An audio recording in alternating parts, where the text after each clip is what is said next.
Sharon Shoesmith, here in the middle, arrived at the High Court today to challenge the way in which she was sacked from her job as Haringey's Director of Children's Services. Her lawyers told of how her life had been devastated. She'd had suicidal thoughts, received death threats, and was now facing financial ruin. It was the storm over the case of Peter Connolly that led to her sacking. The 17-month-old died with more than 50 injuries, yet he was monitored by social workers in Ms Shoesmith's department, amongst other professionals. Peter's mother, her boyfriend and the boyfriend's brother were convicted of causing his death. Immediately after, Haringey left it to Sharon Shoesmith to say that no one in her department would be sacked. A number of people have received written warnings about some of their work, and there isn't the evidence for anyone to lose their job. If there was, that would have happened.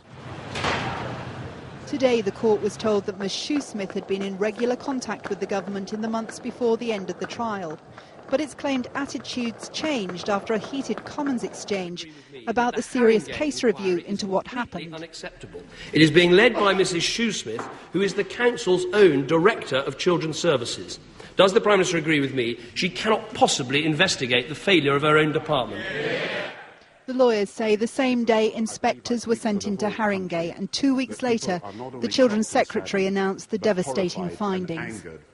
Their report delivers a damning verdict on the current management of safeguarding in Haringey. Ms Shoesmith claims the Children's Secretary was unduly influenced by the blizzard of hostile media coverage, and that she was given no chance to respond to or contradict the inspector's report before he directed that she be removed from her job. A lawyer who's acted in similar cases says the court will have to examine how the decision was made.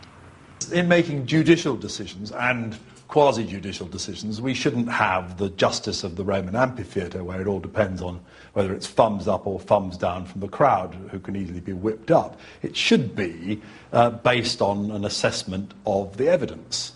What do we want? Justice! Meanwhile, outside the court, a small but noisy group of protesters were there to make it clear Mrs Shoesmith is still the focus of their anger.